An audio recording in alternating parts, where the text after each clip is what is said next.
Speak tonight, delegates from nearly 100 countries, including many heads of governments, including leaders from the Caribbean basin, are in Cuba tonight ahead of a major international conference there.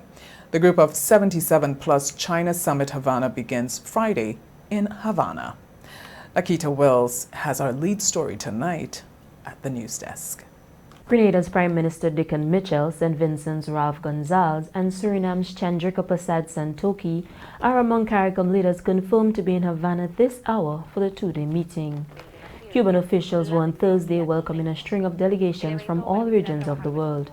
United Nations Secretary General Antonio Guterres, who will speak at the summit's opening, arrived late Thursday. The G77 is a group of developing countries in Asia, Africa, and Central and South America first formed in 1964 and which has since grown to more than 130 members. This latest meeting is expected to tackle core development issues.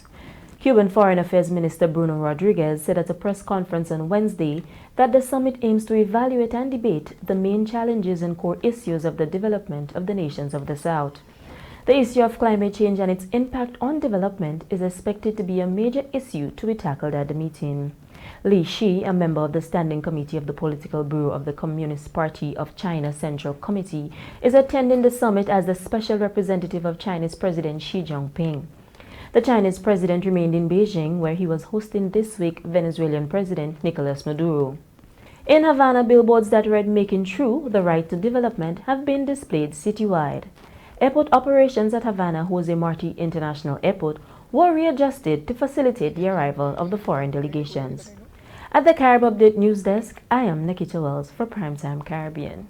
Jamaica has a major dengue alert tonight. There are increasing instances of infection, some with deadly strain of the virus. Health Minister Dr. Christopher Tufton told a news conference that data from the Ministry of Health and Wellness Surveillance Unit showed that as of Monday, September 11th, there were 316 suspected, presumed, and confirmed cases of the mosquito-borne disease. For us, it represents a concern, clearly not a panic, but a concern, because it is almost 5 times or a 5-fold increase when compared to the corresponding period in 2022, where 65 cases were reported.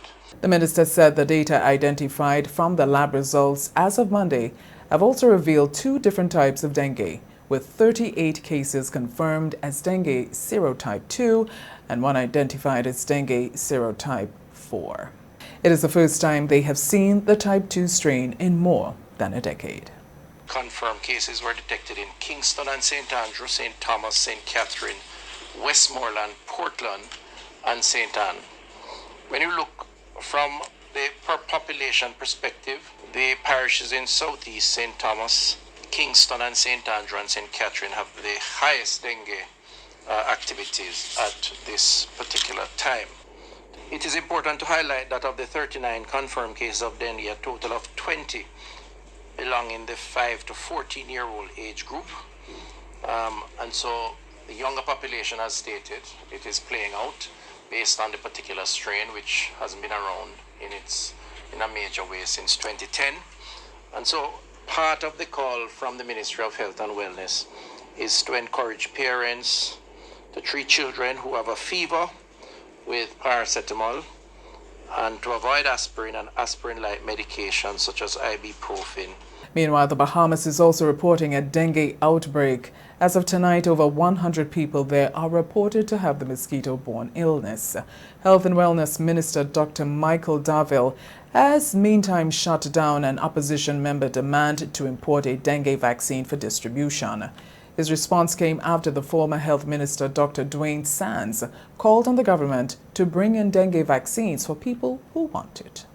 We reached out to the Pan American Health Organization to give us advice on the possibility of vaccines, and based on what is being discussed, we believe not being in an endemic area sought to exclude the Bahamas from a national vaccination program for dengue. Haiti's government says it has met with officials of the neighboring Dominican Republic to talk about a recent threat by the country's president to close all borders in response to a row over construction of a supposed canal.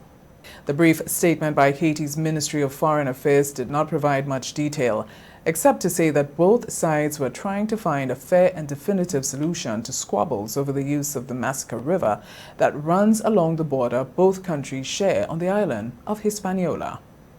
Simmering tensions between Haiti and the Dominican Republic deepened on Monday when Dominican President Luis Abinader announced that he had suspended issuing visas to Haitians and threatened to shut down land, air, and sea traffic if the conflict over the canal wasn't resolved before Thursday.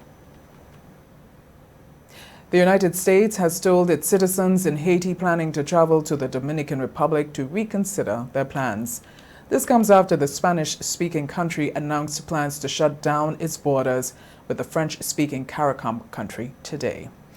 In a statement, the U.S. Embassy said it is not able to facilitate entry into the Dominican Republic through a closed border crossing. The announcement by Washington comes amid reports in Port-au-Prince that a high-level Haitian delegation traveled to the Dominican Republic yesterday at the invitation of the Dominican Chancellery to discuss the crisis and try to avoid the total closure of borders. Well, this is Primetime Caribbean.